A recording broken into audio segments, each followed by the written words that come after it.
အားလုံးမင်္ဂလာပါ The Name John YouTube channel ကနေပြီးတော့ပြန်လည်ကြိုဆိုလိုက်ပါတယ်ခင်ဗျဒီတစ်ခေါက်မှာကတော့ကျွန်တော်တို့ TNG Season 4ရဲ့ Grand Final ပွဲကြီးကိုတင်ဆက်ပေးမှာဖြစ်ပါတယ်ဗျာကျွန်တော်တို့ Season 4ရဲ့ Grand Final ပွဲကြီးမှာတွေ့မဲ့ player နှစ်ယောက်ကတော့ဇင်မင်းခန့်နဲ့ပြေးပိုင်ဦးဆိုတဲ့ player ပဲဖြစ်ပါတယ်ဗျတကယ်ကောင်မှအကျိတ်နဲ့ရှိခဲ့တဲ့ Semi Final ပွဲစဉ်တွေမှာဇင်မင်းခန့်ကတော့နေမျိုးကို၄ဂိုးတဂိုးဆိုတဲ့ရလက်နဲ့အနိုင်ယူကfinal ကိုတက်လန်းလာတယ်တစ်ဖက်ကပြေးပိုင်ဦးဆိုလို့ရှိရင်လည်းဟိမင်းမြတ်ကို၃ဂိုး2ဂိုးဆိုတဲ့ကျင်းပြောင်းတဲ့ရလက်နဲ့အနိုင်ယူပြီးတော့ final ပွဲစဉ်ကိုတက်လှမ်းလာတာဖြစ်ပါတယ်ဗျဆိုတော့ဒီနှစ်သင်းရဲ့ဇင်မင်းခန့်နဲ့ပြေးပိုင်ဦးတို့ရဲ့ကျိတ်နဲ့ရှင်ပြိုင်ကစားပုံတွေကိုလည်းကျွန်တော်တို့မကြခင်မှာမြေဝါထင်ထင်မြင်တွေ့ရတော့မယ်ဆိုတော့ထုံးစံတိုင်းပဲ line up play တွေကျွန်တော်တို့ကြည့်လိုက်ကြရအောင်ဗျကျွန်တော်ဆက်စချင်းဇင်မင်းခန့်ကဘယ်လိုမျိုးပွဲထွက်လာမလဲဆိုလို့ရှိရင်လောင်းဘောကောင်တာမာတီနက်စ်ရဲ့လောင်ဘောကောင်တာ4-2-3ကစားကွက်နဲ့ပွဲထွက်လာတာဖြစ်ပါတယ်တိုက်စစ်နေရာမှာဆိုလို့ရှိရင်တော့ဘန်ဘတ်စတန်ဘာပေနဲ့ရူမာရီယိုတို့ရှိပါတယ်ကျွန်တော်တို့ကွင်းလယ်3ယောက်မှာကတော့ဟာဇက်ပေါစကိုနဲ့ right cut တို့ရှိပြီးတော့နောက်တန်း4ယောက်မှာဆိုလို့ရှိရင် Roberto Carlos Cannavaro Brazil နဲ့ Balete တို့ရှိပါတယ်ခင်ဗျကျွန်တော်တို့ကိုသမားကတော့ကျွန်တော် free နဲ့ရရှိထားတဲ့ Fit4 show time ကတ်လေးကိုသုံးထားတယ်တိုက်စစ်ကွင်းလယ်နောက်တန်းနှစ်မြတ်တတနဲ့ပွဲထွက်လာတဲ့ကစားပုံမှုတို့တကယ်ကိုစိတ်ဝင်စားဖို့ကောင်းနေပြီပေါ့နော်ဆိုတော့ကျွန်တော်တစ်ဖက်မှာရှိတဲ့ပြေးပိုင်ဦးရဲ့ကျွန်တော်ကစားကွက်ကလေးကိုကြည့်လိုက်ကြရအောင်ကျွန်တော်နီးပြကြီး Hansi Flick ရဲ့4-1-3 position game ကစားကွက်ကိုအခြေပြုတဲ့တိုက်စစ်3ယောက်နေရာမှာတော့ Sadio Mane Ronaldo နဲ့ Messi တို့ရှိပါမယ်ခင်ဗျကျွန်တော်တို့ကွင်းလေ3ယောက်နေရာမှာတော့ Rugale Makelele နဲ့ right cut တို့ရှိပြီးတော့နောက်တန်း4ယောက်ပုံစံမှာဆိုလို့ရှိရင်လဲ Nuno Mendes Rio Ferdinand Van de Ven နဲ့Lilian Thuram တို့ရှိမှာခင်ဗျကျွန်တော်တို့ကိုသမားကတော့ Peter Schmeichel ပဲဖြစ်ပါတယ်ဒီကိကောင်မှာစိတ်ဝင်စားဖို့ကောင်းတဲ့ position game ကစားပုံနဲ့ Grand Final ကိုတက်လန်းလာမဲ့ပြေးပိုင်ဦးရဲ့ကစားဖြစ်ပါတယ်ဆိုတော့ကျွန်တော်တို့ဒီပွဲလေးကိုစတင်လိုက်ရအောင်ကျွန်တော်ကတော့ season တင်ဆက်တဲ့သူဂျွန်ဖြစ်ပါတယ်ခင်ဗျကျွန်တော်တို့ Grand Final ပွဲ season 4ဖြစ်တာနဲ့ညီတကယ်ကိုနှစ်သင်းလုံးရဲ့အားပြိုင်မှုတွေကိုတော့မြင်တွေ့ရဖို့ရှိတယ်တစ်ဖက်ကလောင်ဘောကောင်တာတစ်ဖက်က position game ကစားကွက်မှာစပြီးတော့ပွဲလေးကိုတော့စတင်ကစားခဲ့ပြီခင်ဗျအဖြူရောင်ဝတ်ဆင်ထားတာကတော့ပြေးပိုင်ဦးဖြစ်ပြီးတော့မှကျွန်တော်တို့ဇင်မင်းခန့်ကတော့အနီရောင်ဝတ်စုံလေးကိုဝတ်ဆင်ကစားမှာဖြစ်ပါတယ်ခင်ဗျအခုဆိုရင်တော့ဇင်မင်းခန့်တိုက်စစ်ဆင်လာပြီးရိုမာရီယိုရှိမှရှိတဲ့ဘာပီကိုပေးထားတယ်ဘာပီချင်းနေကြည့်တယ်ရှိမှရှိတဲ့ရိုမာရီယိုလက်ကမကြိုးသားပြီးတိုင်ထိတယ်နူနိုမန်နဲ့ရထားတယ်ဒါပေမဲ့လည်းဘာပီလက်ကမကြိုးသားပြီးကျွန်တော်အစီအစဉ်တင်ဆက်နေတဲ့ခဏလေးအတွင်းမှာပဲဇင်မင်းခန့်ကတော့သူ့ရဲ့ပထမဦးဆုံးဦးဆောင်ကိုဒီ Grand Final ကြီးမှာတွင်းသွားတာဖြစ်ပါတယ်ဗျာတကယ်ကိုမှပွဲရဲ့အလှည့်ပြောင်းကခဏလေးမှတင်တကိုးကိုကျွန်တော်တို့မြောက်ဝါးတင်နေမြင်တွေ့ခဲ့ရခင်ဗျကီလီယန်အမ်ဘာပေရိုမာရီယိုရဲ့ကန်ချက်ကနေပြန်ထွက်လာတဲ့ဟာကိုနူနိုမန်ဒက်စ်တေချာလေးမရှင်းထုတ်ဘဲနဲ့ဘာပေကိုကျွေးမိတယ်လို့ဖြစ်သွားတယ်ဘာပေကတော့တေချာလေးကိုစားတောက်ရင်းနဲ့ပဲဦးဆောင်ကိုတော့ဇင်မင်းခန့်ရရှိသွားခင်ဗျအခုဆိုရင်တော့နံပါတ်ပိုင်း4မိနစ်မှာတင်ဇင်မင်းခန့်ကတကိုးပြေးပိုင်ဦးကဂိုးမရှိနဲ့ပွဲရတော့စတင်ပြီးတော့ရှင်းမြိုင်ကစားကြီးမြ position game အလုပ်ဖြစ်မဖြစ်ကိုလည်းကျွန်တော်တို့ကြည့်ရမယ်ခုဆိုတော့ Ronaldo ပြန်လည်ပြီးတော့တိုက်စစ်ဆင်မှုစူးစမ်းပြီးဒါပေမဲ့လည်း Balati ဖိတ်တောက်ထားတယ်ခင်ဗျဒါပေမဲ့လည်း right cut ကိုမကြော်ဘဲနဲ့ right cut နောက်ပေါ်လေးနဲ့ချထားသေးတယ် Rugo လည်းအရှိမရှိမကလေးလေးကိုပေးထားတယ်ခုဆိုရင်တော့ Ronaldo နောက်ပေါ်ရိုက်ဖို့စူးစမ်းနေရမျိုးမှာ Brazil တခြားလေးကိုကာကွယ်ထားတာဖြစ်ပါတယ်ခင်ဗျအခုဆိုရင်တော့တမက်တစ်ဆက်ပြန်လည်စတင်မှုစူးစမ်းတဲ့စမင်းခန့်ဖြစ်ပါတယ်ခင်ဗျအခုဆိုရင်တော့ Mbappe ရထားသေးတယ်မှာ Mbappe တယောက်တည်းပဲရှိမရှိတဲ့ Van Basten ပေးဖို့စူးစမ်းပြီး Van Basten ရထားသေးတယ်ခင်ဗျ Van Basten တယောက်တည်းပဲလက်ကမစူးစမ်းပြီးဒါပေမဲ့လည်းပြေးပိုင်ဦးရဲ့ကိုသမားပီတာရှမိုက်ကယ်တေချာလေးကိုကာကွယ်တော့တာဖြစ်ပါတယ်ဗျာတကယ်ကိုကောင်းမွန်လာတဲ့ safe ဖြစ်ပါတယ်အခုဆိုရင်တော့တောင်းကံမိုးကိုတော့ဇင်မင်းခန့်ကအရာရှိမှာဖြစ်ပါတယ်ဗျာဒီဂိုးကိုတော့သူ့အနေနဲ့ထပ်ပြီးတော့ဥဆောင်ကိုတစ်ခုအနေနဲ့ပြောင်းလဲနိုင်မလားဆိုတာကျွန်တော်ကြည့်ရမယ်ထောင်မဲ့သူကတော့ကျွန်တော် Roberto Carlos ဖြစ်ပါတယ်ဗျာ Roberto Carlos ထောင်ထားပြီးတိုက်ဖို့ကြိုးစားတယ်ဒါပေမဲ့လည်းပီတာရှမိုက်ကယ်တေချာလေးကိုဖမ်းထားတာဖြစ်ပါတယ်ပြေးပိုင်ဦးကတော့သူ့ရဲ့ရရှိလာတဲ့အခွင့်ကောင်းတွေကိုတော့တေချာအသုံးချဖို့တော့လိုတယ်ခင်ဗျအဆုံးဖြတ်ပေးနိုင်တဲ့တိုက်စစ်သမားတွေရှိတဲ့အတွက်ကြောင့်မို့လို့နှစ်ဖက်အသင်းလုံးကတော့တကယ်ကိုအခြေအနေကြည့်ပြီးတော့ကစားနေရဖြစ်ပါမယ်အခုဆိုလို့ရှိရင်တော့လှမ်းထောင်ထားတယ်ဇမင်းခန့်ရထားပါသေးတယ်ခင်ဗျအခုဆိုရင်ရိုမာရီယိုလော့တက်ဘောလေးနဲ့ပဲရှေ့ကိုပေးဖို့ကြိုးစားပြီးဒါမဲ့လည်းဖန်ဒီပန်ချိန်မီတာစီရင်နဲ့ပဲဒါမဲ့တိုက်စစ်ပြန်လာစတဲ့မှုကြိုးစားတဲ့နေရာမျိုးမှာဇမင်းခန့်ကတော့ပြန်လည်ဖြတ်တောက်ထားတယ်ခင်ဗျအခုဆိုရင်တော့အီဒင်ဟာဇက်ရှေ့မှာရှိတဲ့ဘာပီကိုပေးထားတယ်အခုဆိုလို့ရှိရင်တော့တစ်ဖက်ဖိတ်ထားတယ်ဒါပေမဲ့လည်း right ကိုမကြော်ပါဘူးခင်ဗျအခုဆိုရင်တော့ cloud market တွေရှေ့မှာရှိတဲ့နံပါတ်ပေါ်ရိုက်ထားတဲ့ Messi ရှေ့ကိုမြှောက်ထုတ်ဖို့ကြိုးစားပြီး Ronaldo လွတ်မလားဒါပေမဲ့လည်း Franco Brazil ဒီချာလေးကိုတားဆီးတာဖြစ်ပါတယ်မြအခုဆိုလို့ရှိရင်တော့လယ်မှာရှိတဲ့ဘာပေခြေနေကြည့်တယ် Romario ပေးဖို့ကြိုးစားနေရမျိုးမှာအနေငယ်လေးတော့လိုအပ်ချက်လေးတော့ရှိသွားရဲ့မြအခုဆိုရင်တော့ဝင်လင်မှာပဲပြန်လည်ပြီးတော့ပြေးပိုင်ဦးပြန်လည်စိုးမိုးထားတာဖြစ်ပါတယ်မြအခုဆိုရင်တော့ဂိုလက်တိုက်ဆက်ပြန်လည်စတင်လာပြီခင်ဗျအခုဆိုရင်တော့ဂိုလက် Messi ကိုပေးဖို့ကြတယ် Messi တယောက်တည်းပဲ Messi လက်ကမှကြိုးစားပြီးဒါပေမဲ့လည်းဒီချာလေးကို match up လေးကောင်းကောင်းနဲ့ကာကွယ်ထားတာဖြစ်ပါတယ်အခုဆိုရင်တော့ဇမင်းခန့် Romario တယောက်ထဲပဲရထားသေးတယ်ရိုမာရီယိုတယောက်ထဲပဲလွတ်လွတ်ကျွတ်ကျွတ်ရထားသေးတယ်ရိုမာရီယိုတယောက်ထဲပဲရိုမာရီယိုလက်ကမကြိုးစားပြီဂိုးပြန်ပြီခင်ဗျာတကယ်ကိုကောင်းမွန်လာတဲ့ဇင်မင်းခန့်ရဲ့ဗန်ဘတ်စတန်ပေးပို့မှုကနေမှရိုမာရီယိုတေချာလေးကိုမှကန်သွင်းရမှာဒုတိယဦးဆောင်ကိုတော့ဇင်မင်းခန့်ထပ်ပြီးတော့ရရှိခဲ့ပြီခင်ဗျာတကယ်ကိုကောင်းမွန်လာတဲ့ခွင်ကောင်းတစ်ခုကိုတော့ဇင်မင်းခန့်ကတော့တေချာလေးကိုအသုံးချနေရင်းနဲ့ပဲကျွန်တော်တို့ဒုတိယမြောက်ဦးဆောင်ကိုလည်းဇင်မင်းခန့်တေချာလေးကိုတွင်းတော့တာဖြစ်ပါတယ်ခင်ဗျာရိုမာရီယိုတကယ်ကိုကောင်းပါတယ်ဗျ Grand Final ပွဲဖြစ်တာနဲ့ညီကိုမှတကယ်ကိုတိုက်စစ်တွေကတော့မြိုင်ဆိုင်နေတဲ့ပုံစံမျိုးကိုမြင်တွေ့ရတယ်ခင်ဗျဇင်မင်းခန့်အတွက်ကတော့တကယ်ကိုအခွင့်ကောင်းတွေကိုတစ်ခုပြီးတစ်ခုယူနေတဲ့ပုံစံမျိုးကိုမြင်တွေ့ရတယ်အခုဆိုရင်တော့စာဒီယိုမာလေးမလွတ်ပဲနဲ့ကန်နာဘာရိုဖြစ်တောက်တာဖြစ်ပါတယ်အခုဆိုရင်တော့ရော်ဘတ်တိုကာလိုရှေ့မှာရှိရဲ့ဘာဘီကိုပေးထားတယ်ဘာဘီနဲ့ရိုမန်နီဂီတို့တကယ်ကိုမှအလုပ်ဖြစ်တယ်ခင်ဗျအခုဆိုရင်တော့ဗန်ဘတ်စတန်မဲ့တယောက်လိုချွတ်ရထားပြန်ပြီဗန်ဘတ်စတန်အခြေအနေကြည့်တယ်အခုဆိုရင်တော့ရော်ဘတ်တိုကာလိုထောက်မှုကြိုးစားပြီးလက်ကပ်မှုတိုက်တယ်ထပ်ပြီးတော့မှပြပိုင်ဥဘကတကယ်ကိုရရင်ရသလိုပြန်လဲပြီးတော့ရှင်းထုတ်ထားတဲ့ပုံစံမျိုးကိုမြင်တွေ့ရမယ်အခုဆိုရင်တော့ထောင်ထားသေးတယ်ဒါပေမဲ့လည်းပီတာရှမိုက်ကယ်ရိုမာရီယိုကတော့လူကျွန်းနေတယ်ခင်ဗျာရိုမာရီယိုအနှဲငယ်လေးတော့လူကျွန်းသွားတယ်ခင်ဗျာတကယ်ကိုမှဇင်မင်းခန့်ရဲ့တိုက်စစ်အတွဲတွေကတော့ဒီ Grand Final ပွဲကြီးမှာသူ့အနေနဲ့မြန်မြန်ဆန်ဆန်ကိုထုတ်ပြနေတဲ့ပုံစံမျိုးကိုမြင်တွေ့ရမယ်ခင်ဗျာတကယ်ကိုကြည့်လို့ကောင်းပါတယ်ဗျအခုဆိုလို့ရှိရင်တော့ပြပိုင်ဦးကလည်းဘာတွေလုပ်ပြမလဲသူ final ကိုတက်လှမ်းလာတာထိုက်တန်မှုရှိမရှိရတော့ကျွန်တော်တို့ထပ်ပြီးတော့စောင့်ကြည့်ရအောင်မယ်အခုဆိုတော့ Rugo လက်အခြေအနေကြည့်တယ်ဒါပေမဲ့လည်း front right ကိုမကြော်ပါဘူးခင်ဗျဒါပေမဲ့ကောင်တာတိုက်စစ်ပြန်လဲစတင်မှုစူးစမ်းပြီးမြှောက်ထုတ်ထားတဲ့လီယန်တူရန်တောက်လျှောက်ကိုဖိထားတယ်ခင်ဗျလီယန်တူရန်ရှေ့မှာရှိတဲ့တယောက်ပေးဖို့စူးစမ်းပြီးဗန်ဒီဘန်ဒီမှာရှိတဲ့မာကယ်လေးပွဲလဲမှာပဲပေးယူလှုပ်ထားတဲ့စာဒီယိုမာနေရိုနယ်ဒိုရူကိုလက်ဒါမဲ့လည်းကန်နာဘာရိုပြန်လဲပြီးတော့ဖြတ်တောက်ထားရင်းနဲ့ပဲကောင်တာတိုက်စစ်ပြန်လဲစတင်ဖို့အတွက်ဟာဇက်ရရှိပါသေးတယ်ခင်ဗျဒါပေမဲ့လည်းပြန်လဲပြတ်သွားပြီးတော့မှရူကိုလက်ချင်းနေကြည့်တယ်ရူကိုလက်ထပ်ပြီးတော့မှမြှောက်ထုတ်ထားပြီးစာဒီယိုမာနေလက်ကမကြိုးစားပြီးဒီပိုင်ဦးအတွက်လိုအပ်နေတဲ့ခြေပါကိုကိုတော့စာဒီယိုမာနီကသွင်းယူသွားတာဖြစ်ပါတယ်ခင်ဗျမာကယ်လေးတခြားလေးမျောထုတ်ပေးမှုကနေချင်းစာဒီယိုမာနီတခြားလေးကိုပိတ်သွင်းသွားတဲ့ပုံစံမျိုးကိုမြင်တွေ့ရခင်ဗျပွဲရတော့အခုမှစပဲရှိသေးပါတယ်ခင်ဗျာ Grand Final ပွဲစဉ်တွေဖြစ်တာနဲ့ညီတစ်ဖက်ပြိုင်ဆိုင်မှုလေးတွေကတော့ကိုပေါက်ကန်သွင်းမှုတွေရောဂိုးတွေရောကျွန်တော်တို့မြင်တွေ့နေရပြီဖြစ်ပါတယ်ဇင်မင်းခန့်ကလည်းဘယ်လိုမျိုးသူ့ရဲ့ defense လုပ်မလဲထပ်ပြီးတော့မှပြပိုင်ဦးနေနဲ့ကောဘယ်လိုမျိုးများခြေပါကိုတွေဥဆောင်ကိုတွေရရှိမလဲဆိုတော့တကယ်ကိုခေါင်းစားစရာတော့ဖြစ်နေခဲ့ပြီမြအခုဆိုရင်တော့ဇင်မင်းခန့်ထောင်တင်ထားတယ်ဒါပေမဲ့လည်း Rugo လက်ချင်းနေကြည့်တယ်ဒါပေမဲ့လည်းကွင်းလမ်းမှာပြန်ဖျက်ရင်းနဲ့ပဲ Bosco တယောက်ထဲပဲရထားသေးမြအခုဆိုရင်တော့မြှောက်ထုတ်ထားပြန်ပြီး Romario အချင်းနေကြည့်တယ် Romario တယောက်ထဲပဲအခုဆိုလို့ရှိရင်တော့ Bosco လက်ကမကြိုးစားပြီးပိတ်တယ်ဒါပေမဲ့လည်းဘာပေးဂိုးပြန်ပြီခင်ဗျာဇင်မင်းခန့်ကတော့လုံးဝကိုတိုက်စစ်ကိုမချဘဲနဲ့ထပ်ပြီးတော့သွင်းသွားတဲ့ပုံစံမျိုးကိုတော့ကျွန်တော်တို့မြင်တွေ့နေရပြီခင်ဗျာတကယ်ကိုမှဇင်မင်းခန့်ရဲ့ပြောင်လာတဲ့ပုံစံမျိုးတွေကိုတော့တွေ့သွားတာဖြစ်ပါများဂိုးသွင်းသွားတဲ့ပုံစံမျိုးကလည်းတကယ်ကိုပေါ်စကိုနေရာလွတ်ကြီးကနေပြီးတော့လှမ်းကန်ရမှာပုတ်ထုတ်ကာကွယ်ရင်းနဲ့ပဲဘာပေအသာရလေးကိုပိတ်သွင်းသွားတဲ့ပုံစံမျိုးဖြစ်ပါတယ်များအခုဆိုရင်တော့ဇင်မင်းခန့်က3ဂိုးပြေးပိုင်ဦးကတကိုးနဲ့ပွဲကိုတော့ဆက်လက်ရှင်ပြိုင်ကစားနေပြီဖြစ်ပါတယ်ဗျာအခုဆိုရင်တော့ front right ကပြပိုင်ဦးကတော့သူခြေပါကိုတကိုရရှိပြီဆိုပြီးတော့သူနည်းနည်းလေးပေါ့လိုက်တဲ့သဘောဖြစ်ဖို့များမယ်များအခုဆိုရင်တော့မျောဖို့ကြိုးစားပြီဒါပေမဲ့လည်းအီဒင်ဟာဇက်ချင်းကြီးကြည့်တယ်ကီလီယန်အမ်ဘာပေမျောထုတ်ဖို့ကြိုးစားတယ်ဒါပေမဲ့လည်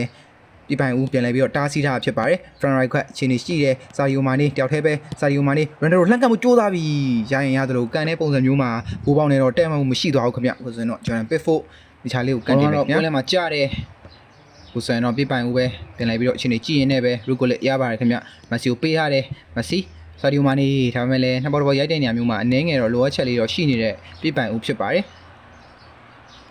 ဒီနေ့ပွဲစဉ်မှာကတော့ဗန်ဘတ်စတန်ဘာဘေရိုမာရီယိုတို့ရဲ့တိုက်စစ်အတွဲတကယ်ကိုဂိုးသွင်းမှုတဲ့လုံလောက်မှုရှိနေတဲ့ပုံစံကိုမြင်တွေ့နေရပြီးတော့ဇင်မင်းခန့်တို့တကယ်ကိုအကျိုးရှိတယ်အခုဆိုရင်တော့စာဒီယိုမာနေကိုလှမ်းကမ်းမှုကြိုးစားပြီးဒါပေမဲ့လည်း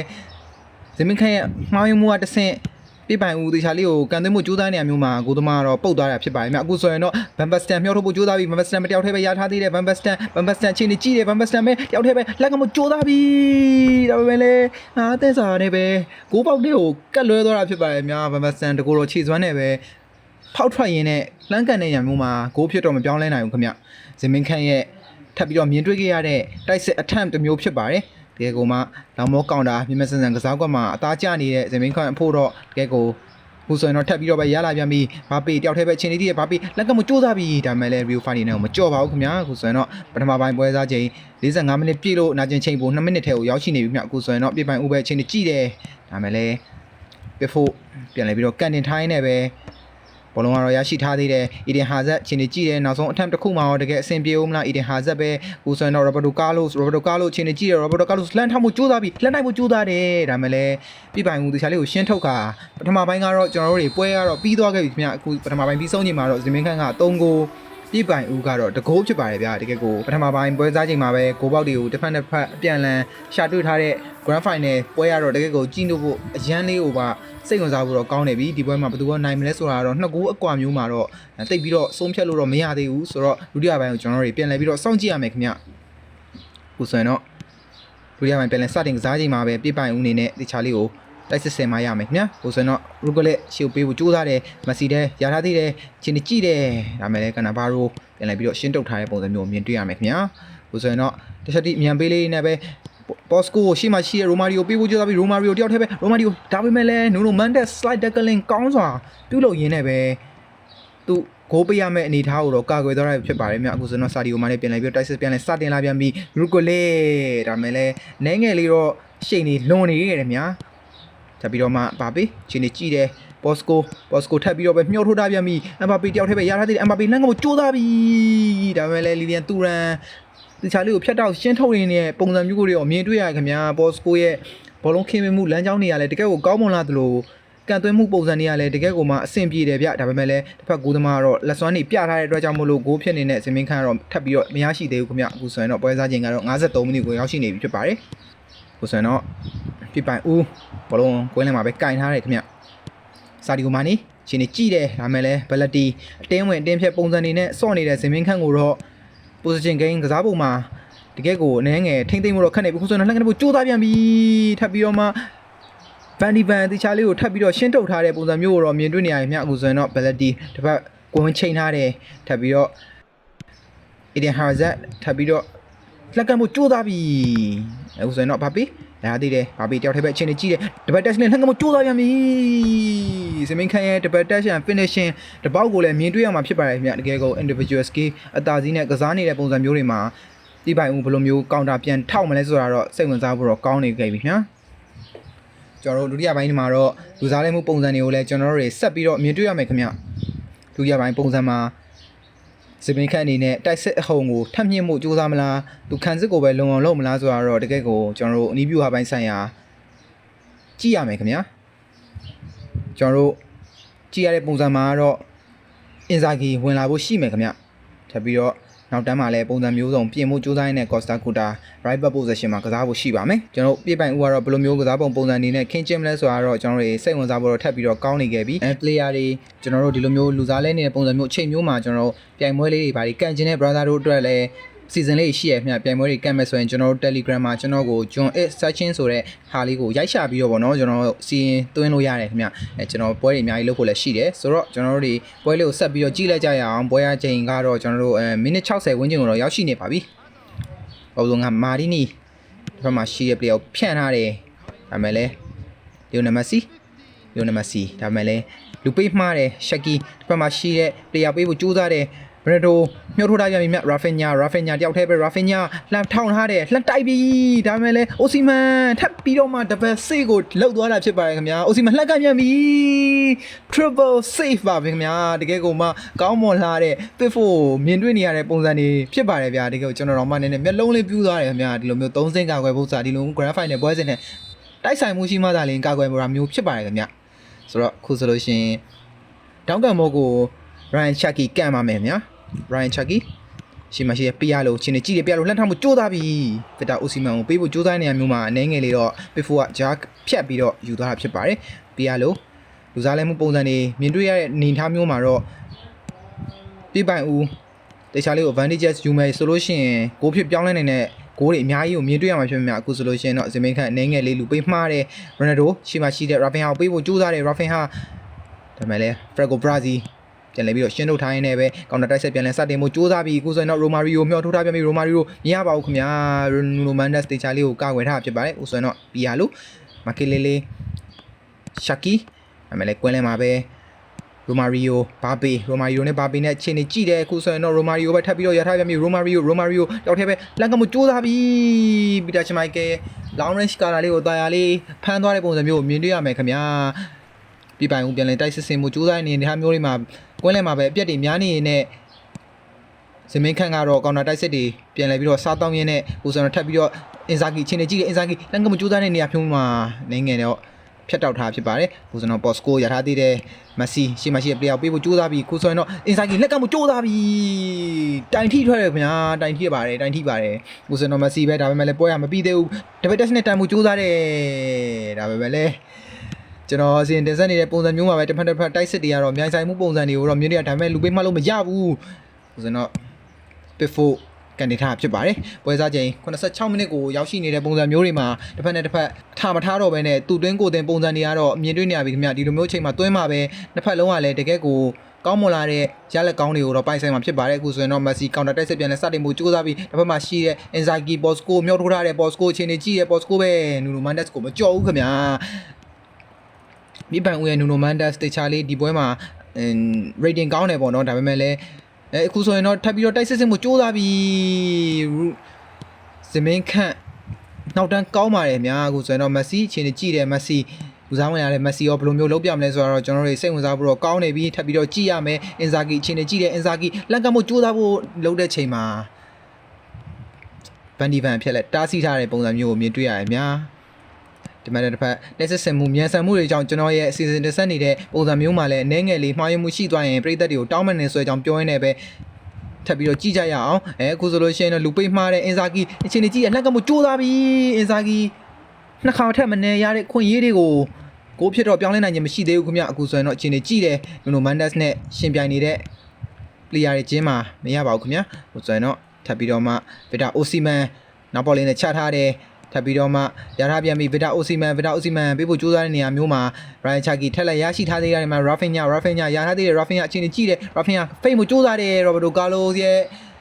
slide ကလည်းအောင်မြင်တယ်လို့ပြောရမယ်များတကယ်ကို counter attack ပြန်လဲစတင်ဖို့တော့အခွင့်ကောင်းတစ်ခုကိုတော့ဇင်မင်းခန့်ရရှိသွားပြန်ပြီရိုမာရီယိုအချင်းကြီးကြည့်တယ်ရိုမာရီယိုမျှောထားပြန်ပြီဘာပီယိုတယောက်တည်းပဲလွတ်ကျွတ်ရထားပြန်ပြီဘာပီတယောက်တည်းပဲတက်ကမှုကြိုးစားပြီးနောက်ဆုံးပွဲသိမ်းသွားတဲ့အနေထားမျိုးမှာတော့ဇင်မင်းခန့်သူ့ရဲ့လိုအပ်နေတဲ့ဥဆောင်ကိုတကိုးတော့ပြတ်သားစွာရရှိသွားတဲ့ပုံစံမျိုးကိုတော့မြင်တွေ့နေရပြီခင်ဗျာဘာပီတကယ်ကိုကောင်းမွန်လာတဲ့ပွဲနဲ့ hat trick သွင်းကို grand final ပွဲစဉ်မှာရယူသွားတဲ့ဇင်မင်းခန့်ဖြစ်ပါတယ်တကယ်ကိုပွဲရတော့လုံးဝကိုပြတ်တဲ့လောက်နီးပါဖြစ်သွားပြီပွဲစားခြင်းကလည်းပြေးဖို့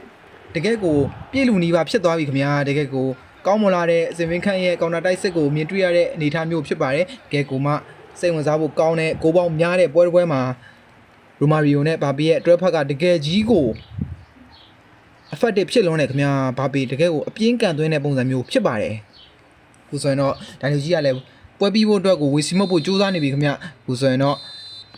ပွဲပြီးသွားပါပြီခင်ဗျာကျွန်တော်တို့စီရင်တက်ဆက်နေတဲ့ချိန်မျိုးမှာပဲဇင်မင်းခန့်က season 4ရဲ့ grand final မှာနိုင်ရရှိသွားတယ်ဆိုတော့ပြောရင်းနဲ့ပဲကျွန်တော် season တက်ဆက်နေမှုကိုဒီမှာပဲရပ်နားခွင့်ပြုပါခင်ဗျာ